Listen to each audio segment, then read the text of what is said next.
ನಾನು ಸ್ನೇಹರಾಜ್. ಇಂದಿನ ಮುಖ್ಯಾಂಶಗಳು: ಆಧುನಿಕ ಕಾಲದಲ್ಲಿ ವಿದೇಶ ಜೀವನ ಶೈಲಿಯನ್ನು ಅಳವಡಿಸಿಕೊಂಡು ಆರೋಗ್ಯಪೂರ್ಣವಾದ ಬದುಕು ನಡೆಸಲು ಪರದಾಡುವಂತಾಗಿದೆ. ಡಾಕ್ಟರ್ ರೂಪೇಶ್ ಶೆಕ್ಲಾರ್ಕರ್. ಹಿರಿಯ ನಾಗರಿಕರಿಗೆ ಕಾನೂನು ಅರಿವು ಕಾರ್ಯಕ್ರಮ ಸಂಪನ್ನ. ಹೆಚ್ಚಿನ ಪ್ರಮಾಣದಲ್ಲಿ ರಾಸಾಯನಿಕ ಗೊಬ್ಬರ, ಕೀಟನಾಶಕ ಬಳಕೆಯಿಂದ ಭೂಮಿಯ ಫಲವತ್ತತೆ ಕ್ಷೀಣಿಸುತ್ತದೆ. Doctor S V. ಪಾಟೀಲ್. ಅಂತಾರಾಷ್ಟ್ರೀಯ ಪ್ರಾಕೃತಿಕ ಚಿಕಿತ್ಸಾ ಸಂಸ್ಥೆ Surya foundation, national institute of naturopathy, Ayush ಇಲಾಖೆ, ಭಾರತ ಸರ್ಕಾರ ಇವರ ಸಂಯುಕ್ತಾಶ್ರಯದಲ್ಲಿ ಚಿಟ್ಟಾ ರಸ್ತೆಯ ಯೋಗ ಕೇಂದ್ರದಲ್ಲಿ ನಡೆದ 8ನೇ ಪ್ರಾಕೃತಿಕ ಚಿಕಿತ್ಸಾ ದಿನಾಚರಣೆ ಕಾರ್ಯಕ್ರಮವನ್ನು ಸಿದ್ದರಾಮೇಶ್ವರ ಆಯುರ್ವೇದ ಮೆಡಿಕಲ್ ಕಾಲೇಜಿನ ಪ್ರಾಚಾರ್ಯರು ಹಾಗೂ ಐಎನ್ಒ ಪೋಷಕರಾದ ಡಾಕ್ಟರ್ ರೂಪೇಶ್ ಶೆಕ್ಲಾರ್ಕರ್ ಉದ್ಘಾಟಿಸಿದರು. ಮೆಡಿಕಲ್ ಕಾಲೇಜಿನ ಪ್ರಾಚಾರ್ಯರು ಹಾಗೂ ಐಎನ್ಒ ಪೋಷಕರಾದ ಡಾಕ್ಟರ್ ರೂಪೇಶ್ ಶೆಕ್ಲಾರ್ಕರ್ ಅವರು ಮಾತನಾಡಿ, ಯುವಕರು ಮಾದಕ ವಸ್ತುಗಳಿಗೆ ಬಲಿಯಾಗುವ ಬದಲು ಉನ್ನತ ಶಿಕ್ಷಣ ಪಡೆದು ಉತ್ತಮ ಚಿಂತನೆಗಳನ್ನು ಮೈಗೂಡಿಸಿಕೊಂಡು ಸದೃಢ ದೇಶ ನಿರ್ಮಾಣದಲ್ಲಿ ತಡೆಗೂಡಿಸಬೇಕೆಂದು ಹೇಳಿದರು. ಉತ್ತಮ ಆರೋಗ್ಯ ಕಾಪಾಡಿಕೊಳ್ಳುವುದು ಅಷ್ಟೇ ಅವಶ್ಯವಾಗಿದೆ. ದೇಶದ ಯುವಕರು ಉತ್ತಮ ಅಭ್ಯಾಸಗಳನ್ನು ಹಾಗೂ ಪ್ರಾಕೃತಿಕ ಚಿಕಿತ್ಸಾ ಪದ್ಧತಿಯನ್ನು ಅಳವಡಿಸಿಕೊಂಡು ಆರೋಗ್ಯವಂತ ಬದುಕನ್ನು ನಡೆಸಿದರೆ ಮಾತ್ರ ದೇಶ ಅಭಿವೃದ್ಧಿ ಕಾಣಲು ಸಾಧ್ಯ ಎಂದು ಅಭಿಪ್ರಾಯ ವ್ಯಕ್ತಪಡಿಸಿದರು. ನಮ್ಮದೇ ಆದ ಯೋಗ, ಧ್ಯಾನ, ಪ್ರಾಕೃತಿಕ ಚಿಕಿತ್ಸೆಯನ್ನು ವಿದೇಶಿಯರು ಕಲಿತು ಉತ್ತಮ ಬದುಕು ಹಾಗೂ ಆರೋಗ್ಯವನ್ನು ರೂಢಿಸಿಕೊಳ್ಳುತ್ತಿದ್ದಾರೆ. ನಮ್ಮ ಯುವ ಜನಾಂಗ ಇದನ್ನು ತಮ್ಮಲ್ಲಿಯೂ ಅಳವಡಿಸಿಕೊಳ್ಳಬೇಕು ಎಂದು ಸಲಹೆ ನೀಡಿದರು.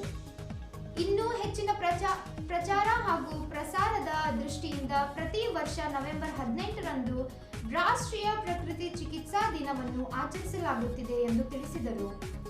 ಈ ಸಂದರ್ಭದಲ್ಲಿ ಐಎನ್ಒ ಜಿಲ್ಲಾ ಪ್ರಧಾನ ಕಾರ್ಯದರ್ಶಿ ಸಂತೋಷ್ ಪಾಟೀಲ್, ಪ್ರಮುಖರಾದ ಉಮಾದೇವಿ ಹೂಗಾರ್, ಶಿವಮೂರ್ತಿ ಭಟ್ನಾಪುರೆ, ಹುಲ್ಲಪ್ಪ ಬಿರಾದರ್, ವಿಶ್ವನಾಥ್ ಮಠಪತಿ, ಶಿವಶರಣಪ್ಪ ಮೂಲ್ಗೆ, ರಮೇಶ್ ಬಿರಾದರ್, ಅಶೋಕ್ ರೆಡ್ಡಿ, ಲಲಿತಾ ಗಾದಗಿ ಸೇರಿದಂತೆ ಐಎನ್ಒ ಹಾಗೂ ಪತಂಜಲಿ ಯೋಗ ಸಮಿತಿಯ ಸದಸ್ಯರು ಇದ್ದರು. ನಮ್ದು ನೇಚರ್ ಕ್ಯೂರ್ ಏನಿದೆ ಬೈ ಯೋಗ ಮಾಡಿ ಆಗಿರ್ಬೋದು, ಅಥವಾ ನಮ್ಮ ನ್ಯಾಚುರೋಪತಿ ಟ್ರೀಟ್ಮೆಂಟ್ ಆಗಿರ್ಬೋದು, ಯೋಗ ಆಯುರ್ವೇದ ಟ್ರೀಟ್ಮೆಂಟ್ ಆಗಿರ್ಬೋದು, ತುಂಬಾ ಒಳ್ಳೆ ರಿಸಲ್ಟ್ ಇದೆ. ಸೊ ಅದರಲ್ಲಿ ನಾವು ಸ್ವಲ್ಪ ಇದು ಮಾಡಿಕೊಂಡು ನಾವು ಜಾಗೃತಿಯನ್ನು ಮಾಡಿಕೊಂಡು ಸ್ವಲ್ಪ ಅಳವಡಿಸ್ಕೊಂಡು ಹೋದರೆ ನಮ್ಮ ಹೆಲ್ತನ್ನು ಇನ್ನೂ ಚೆನ್ನಾಗಿ ಮೇಂಟೈನ್ ಮಾಡ್ಬೋದು ಅಂತ ಹೇಳಿ ನನಗೆ ಇಲ್ಲಿ ಕರೆದು ಒಂದೆರಡು ಮಾತಾಡ್ಲಿಕ್ಕೆ ಸಮಯ ಕೊಟ್ಟು ತಮ್ಮೆಲ್ಲರಿಗೆ ಧನ್ಯವಾದಗಳು ಸರ್. ಬಹಳ ಅದ್ಭುತವಾದ ಧನ್ಯವಾದಗಳು. ಇಂಥ ಕಾರ್ಯಕ್ರಮಕ್ಕೆ ನನಗೆ ಕರೆದಿದ್ದಕ್ಕೆ ನಾನು ತುಂಬಾ ಅದೃಷ್ಟವಂತ ಅನ್ಕೋತೀನಿ. ತುಂಬಾ ಧನ್ಯವಾದಗಳು ಸರ್. Thank you.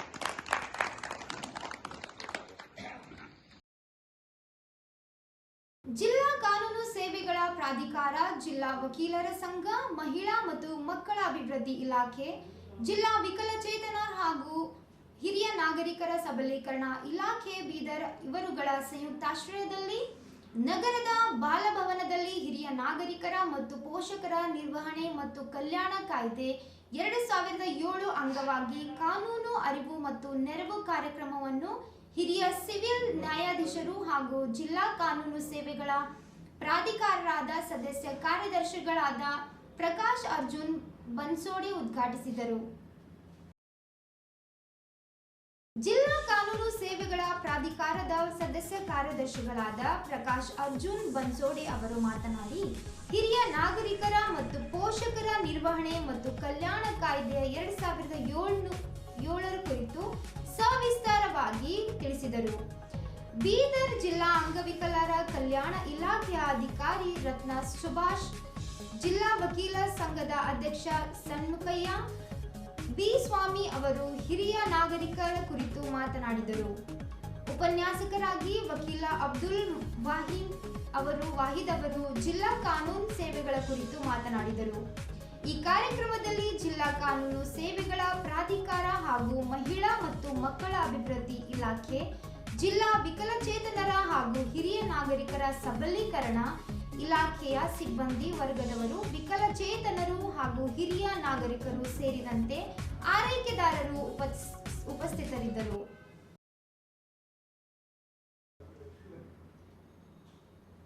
ಅತಿ ಹೆಚ್ಚಿನ ಪ್ರಮಾಣದಲ್ಲಿ ರಾಸಾಯನಿಕ ಗೊಬ್ಬರ ಮತ್ತು ಕೀಟನಾಶಕಗಳ ಬಳಕೆಯಿಂದ ನಮ್ಮ ಮಣ್ಣಿನ ಫಲವತ್ತತೆ ಕ್ಷೀಣಿಸುತ್ತಿರುವುದಲ್ಲದೆ ಮನುಷ್ಯನ ದೇಹದ ಮೇಲೆಯೂ ಸಹ ವ್ಯತಿರೇಕವಾದ ಪರಿಣಾಮ ಉಂಟಾಗುತ್ತಿದೆ ಎಂದು ಬೀದರ್ ತೋಟಗಾರಿಕಾ ಮಹಾವಿದ್ಯಾಲಯದ ಡೀನ್ ಹಾಗೂ ತರಬೇತಿ ಆಯೋಜಕರಾದ ಡಾಕ್ಟರ್ ಎಸ್.ವಿ. ಪಾಟೀಲ್ ಅವರು ತಿಳಿಸಿದರು. ತೋಟಗಾರಿಕೆ ಮಹಾವಿದ್ಯಾಲಯದ ಡೀನ್ ಹಾಗೂ ತರಬೇತಿ ಆಯೋಜಕರಾದ ಡಾಕ್ಟರ್ ಎಸ್.ವಿ. ಪಾಟೀಲ್ ಅವರು ಇತ್ತೀಚೆಗೆ ತೋಟಗಾರಿಕೆ ವಿಜ್ಞಾನಗಳ ವಿಶ್ವವಿದ್ಯಾಲಯ ಬಾಗಲಕೋಟೆ, ತೋಟಗಾರಿಕಾ ಮಹಾವಿದ್ಯಾಲಯ ಬೀದರ್ ಮತ್ತು ರಾಷ್ಟ್ರೀಯ ನೈಸರ್ಗಿಕ ಕೃಷಿ ಮಿಷನ್, ಕೃಷಿ ಮತ್ತು ರೈತರ ಕಲ್ಯಾಣ ಇಲಾಖೆ, ಭಾರತ ಸರ್ಕಾರ ನವದೆಹಲಿ ಇವರ ಸಹಯೋಗದಲ್ಲಿ ಬೀದರ್ ಜಿಲ್ಲೆಯ 30 ಜನ ಸಮುದಾಯ ಸಂಪನ್ಮೂಲ ವ್ಯಕ್ತಿಗಳಿಗೆ ಬೀದರ್ ತೋಟಗಾರಿಕೆ ಮಹಾವಿದ್ಯಾಲಯದಲ್ಲಿ ಹಮ್ಮಿಕೊಂಡಿದ್ದ ನೈಸರ್ಗಿಕ ಕೃಷಿ ಕುರಿತು 5 ದಿನಗಳ ತರಬೇತಿ ಉದ್ಘಾಟನಾ ಕಾರ್ಯಕ್ರಮದಲ್ಲಿ ಭಾಗವಹಿಸಿ ಮಾತನಾಡಿದರು. ಕೃಷಿ ಇಲಾಖೆಯ ಜಂಟಿ ಕೃಷಿ ನಿರ್ದೇಶಕಿ ದೇವಿಕಾ ಆರ್ ಅವರು ಮಾತನಾಡಿ, ರೈತರ ಕ್ಷೇತ್ರಗಳಲ್ಲಿ ನೈಸರ್ಗಿಕ ಕೃಷಿ ಪ್ರೇರೇಪಿಸಲು ಕೇಂದ್ರ ಸರ್ಕಾರ ರಾಷ್ಟ್ರೀಯ ನೈಸರ್ಗಿಕ ಕೃಷಿ ಮಿಷನ್ ಅಡಿಯಲ್ಲಿ ರೈತರಿಗೆ ಪ್ರತಿ ವರ್ಷ 4,000 ರೂಪಾಯಿ ಪ್ರತಿ ಎಕರೆಗೆ 2 ವರ್ಷಗಳವರೆಗೂ ಪ್ರೋತ್ಸಾಹ ಧನವಾಗಿ ನೇರವಾಗಿ ನೈಸರ್ಗಿಕ ಕೃಷಿ ಮಾಡುವ ರೈತರಿಗೆ ಸಂದಾಯ ಮಾಡಲಾಗುತ್ತಿದೆ. ಆದ್ದರಿಂದ ಕೃಷಿ ಸಖಿಯರು ನೈಸರ್ಗಿಕ ಕೃಷಿಗೆ ಅವಶ್ಯಕವಿರುವ ಜೀವಾಮೃತ, ಬೀಜಾಮೃತ, ಘನ ಜೀವಾಮೃತ, ದಶಪರ್ಣ, ನಿಮಾಸ್ತ್ರ, ಶುಂಠಿ ಅಸ್ತ್ರ, ಹೊದಿಕೆ ತಂತ್ರಜ್ಞಾನಗಳನ್ನು ಸ್ವತಃ ಕಲಿತು ರೈತರು ಬೀದರ್ ಜಿಲ್ಲೆಯಾದ್ಯಂತ ನೈಸರ್ಗಿಕ ಕೃಷಿ ಹೆಚ್ಚಿಸಲು ಶ್ರಮ ವಹಿಸಬೇಕೆಂದು ಸಲಹೆ ನೀಡಿದರು. ಈ ಕಾರ್ಯಕ್ರಮದಲ್ಲಿ ಕಮಠಾಣ ಗ್ರಾಮದ ಪ್ರಗತಿಪರ ನೈಸರ್ಗಿಕ ಕೃಷಿ ರೈತರಾದ ವೈಜನಾಥ್ ನಿಡೋದ, ಸಂಯೋಜಕರು ಸಹಾಯಕ ಪ್ರಾಧ್ಯಾಪಕರಾದ ಡಾಕ್ಟರ್ ವಿ.ಪಿ. ಸಿಂಗ್, ಸಹ ಸಂಯೋಜಕರಾದ doctor Ambarish, doctor Vijaya Mahantesh, doctor Arvind Kumar Rathod ಸೇರಿದಂತೆ ಶಿಕ್ಷಕ ಶಿಕ್ಷಕೇತರ ಸಿಬ್ಬಂದಿಗಳು ಉಪಸ್ಥಿತರಿದ್ದರು. ಗುರುವಾರ ಇಲ್ಲಿಯ ಪತ್ರಿಕಾ ಭವನದಲ್ಲಿ ನಡೆಸಿದ ಸುದ್ದಿಗೋಷ್ಠಿಯಲ್ಲಿ ಅವರು ಮಾತನಾಡಿ, ನೆರೆಹೊರೆಯ ಸಂಬಂಧ ಆರೋಗ್ಯಕರವಾಗಿರಬೇಕು. ನೆರೆಹೊರೆಯವರ ಪ್ರತಿ ವಿಶ್ವಾಸ, ಸಹಕಾರ, ಸೌಹಾರ್ದ ಮನೋಭಾವದಿಂದ ವರ್ಣಿಸಿ ಸಮಾಜದಲ್ಲಿ ಶಾಂತಿ, ಸಹಕಾರ, ಸೌಹಾರ್ದ ನೆಲೆಸಲು ಸಾಧ್ಯವಿದೆ ಎಂದು ನುಡಿದರು. ನೆರೆಹೊರೆಯವರ ಕೋಪ, ದ್ವೇಷ, ಅಸೂಯೆಯಿಂದ ವರ್ತಿಸಿದರೆ ಸಮಾಜದಲ್ಲಿ ಶಾಂತಿ ನೆಲೆಸಲು ಅಸಾಧ್ಯ ಹಾಗೂ ಅಭಿವೃದ್ಧಿಯಾಗುವುದಿಲ್ಲ ಎಂದರು. ಇಸ್ಲಾಂ ಧರ್ಮದಲ್ಲಿ ನೆರೆಹೊರೆಯವರ ಹಕ್ಕುಗಳಿಗೆ ಪ್ರಾತಿನಿಧ್ಯ ಕೊಡಲಾಗಿದೆ. ಪವಿತ್ರ ಗ್ರಂಥವಾದ ಕುರಾನ್ನಲ್ಲಿಯೂ ಸಹ ಸ್ಪಷ್ಟವಾಗಿ ಆಪ್ತರಾದ ನೆರೆಹೊರೆಯವರು, ಅಪರಿಚಿತ ನೆರೆಹೊರೆಯವರು ಉತ್ತಮ ಬಾಂಧವ್ಯದಿಂದ ನಡೆದುಕೊಳ್ಳಬೇಕೆಂದು ತಿಳಿಸಿದ್ದಾರೆ ಎಂದರು. ಈ ಅಭಿಯಾನದ ಅಂಗವಾಗಿ ಪ್ರವಚನ, ಕರಪತ್ರ ವಿತರಣೆ, ಕೌಟುಂಬಿಕ ಭೇಟಿ, ಸಾಂಸ್ಕೃತಿಕ ಕಾರ್ಯಕ್ರಮ, ಟ್ರಾಫಿಕ್ ನಿಯಮಗಳ ಕುರಿತು ಜಾಗೃತಿ ಸಮಾವೇಶ ಹಾಗೂ ವಿದ್ಯಾರ್ಥಿಗಳಿಂದ ರ್ಯಾಲಿ ಮುಂತಾದ ಕಾರ್ಯಕ್ರಮಗಳನ್ನು ಹಮ್ಮಿಕೊಳ್ಳಲಾಗಿದೆ ಎಂದು ಅವರು ಮಾಹಿತಿ ನೀಡಿದರು. ಸುದ್ದಿಗೋಷ್ಠಿಯಲ್ಲಿ ಜಮಾಅತೆ ಇಸ್ಲಾಮಿ ಹಿಂದ್ ಸದಸ್ಯ ಮೊಹಮ್ಮದ್ ನಿಜಾಮುದ್ದೀನ್, ಡಾಕ್ಟರ್ ಇರ್ಷಾದ್ ನವೀದ್, ಮೊಹಮ್ಮದ್ ಅರಿಫುದ್ದೀನ್, ಜಮಾಅತೆ ಇಸ್ಲಾಮಿ ಹಿಂದ್ ಮಹಿಳಾ ವಿಭಾಗದ ಆಸ್ಮಾ ಸುಲ್ತಾನ್, ಜಿಲ್ಲಾ ಸಂಚಾಲಕಿ ತೌಹೀದ್ ಸಿಂಧೆ ಸೇರಿದಂತೆ ಮತ್ತಿತರರು ಇದ್ದರು.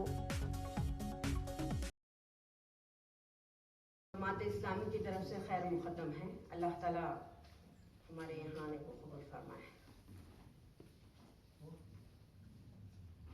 ये अल्हम्दुलिल्लाह मुल्क की मुहिम जो चल रही है इंशाअल्लाह 21 नवंबर तक 30 नवंबर तक है। ये 10 दिन की मुहिम में इंशाअल्लाह हमारे बीदर का अल्हम्दुलिल्लाह आ जाएगा हमारी नाज़िमा साहिबा के तहत। इसी तरह हम बीदर डिस्ट्रिक्ट की ऑर्गेनाइजर हूँ मैं तौहीद सिंधे साहिबा। मैं ज़िले के कामों को अंजाम दूंगी। जिस तरह से अतराफ के हमारे ताल्लुक़े हैं, औराद है, भालकी है, बगदल है, हुनाबाद, बसवा कल्याण है और चांगलियर है, ये छोटे छोटे मुकामात हैं।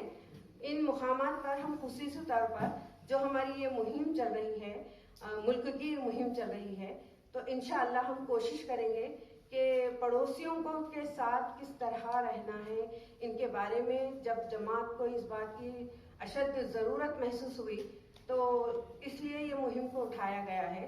अब इस मुहिम के तहत हम ये काम करेंगे कि तमाम मुल्क में तमाम हमारे बीदर डिस्ट्रिक्ट के अतराफ छोटे छोटे गाँव में जहाँ हमारे खुसूसी तौर पर और पड़ोसियों के ये साथ रोजाना ये चैलेंज रहेगा सबके लिए।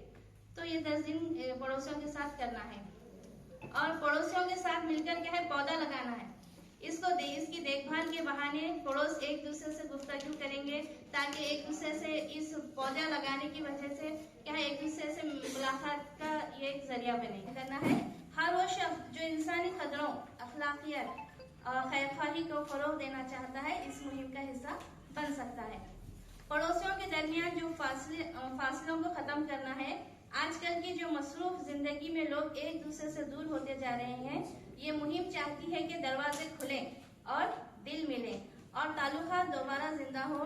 पौधा लगाना, तहफ़्फ़ुज़ देना, बच्चों के साथ सरगर्मियाँ, खिदमत खल, ये सब ऐसे काम हैं जिसमें शहरी शामिल हो सकते हैं। हर शहरी इसमें शामिल हो सकता है। मकसद ये है कि बीदर एक खानदान की तरह मुत्तहिद हो।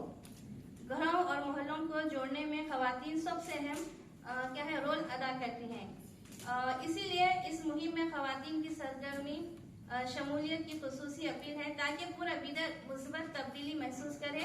बेहतर पड़ोस, बेहतर समाज और बेहतर शहर। अगर हम एक दूसरे के करीब होंगे और उसमें विजडम एक कॉलेज है, उसमें शाहीन भी एक कॉलेज इदारा है सर, मैंने देखा बीदर में। बिल्कुल करेंगे, शाहीन भी करेंगे, जीएनडी भी करेंगे, दूसरे भी करेंगे।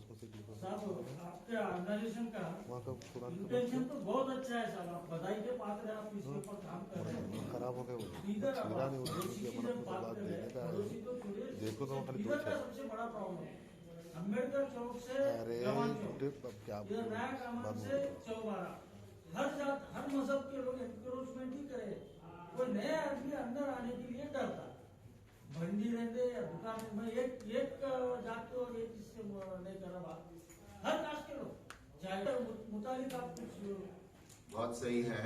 हम ट्रैफिक रूल्स को ट्रैफिक पुलिस से मिलके हम करेंगे। एक फिर इंक्रोचमेंट का ताल्लुक बल्दिया सीएमसी से है, उसके फिर चेयरमैन से और कमिश्नर से मिलके करेंगे, क्योंकि ये काम क्या है लॉ एंड ऑर्डर का काम है।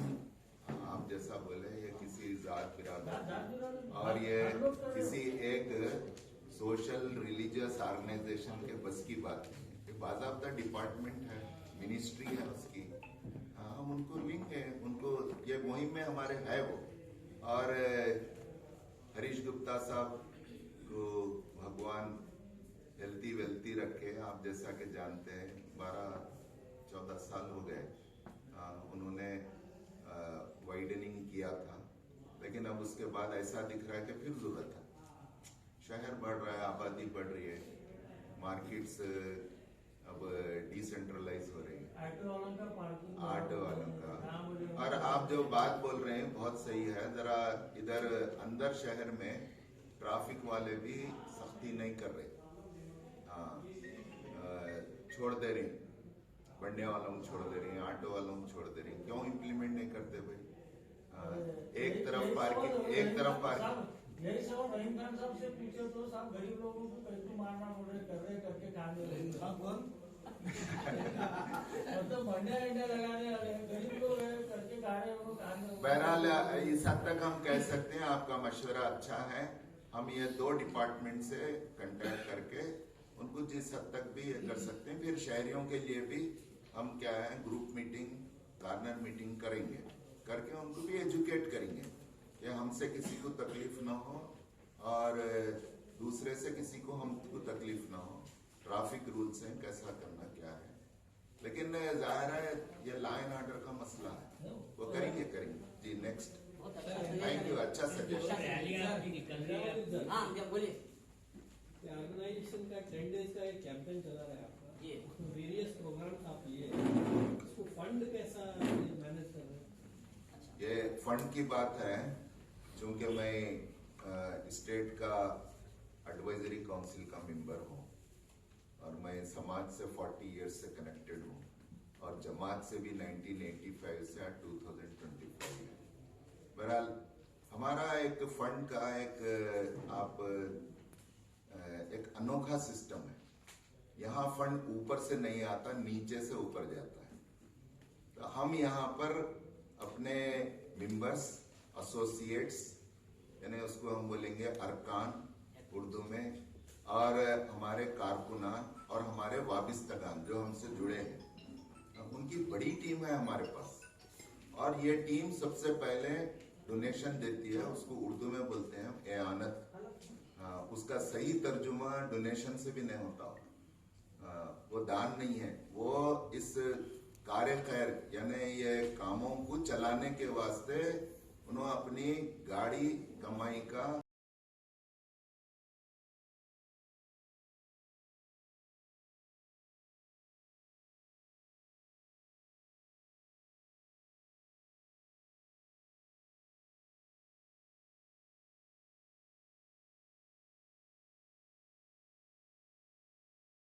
ಇಂದಿನ ವಾರ್ತಾ ಪ್ರಸಾರ ಮುಕ್ತಾಯವಾಯಿತು. ಮುಂದಿನ ವಾರ್ತೆಗಳೊಂದಿಗೆ ಮತ್ತೆ ಭೇಟಿಯಾಗೋಣ. ಧನ್ಯವಾದಗಳು.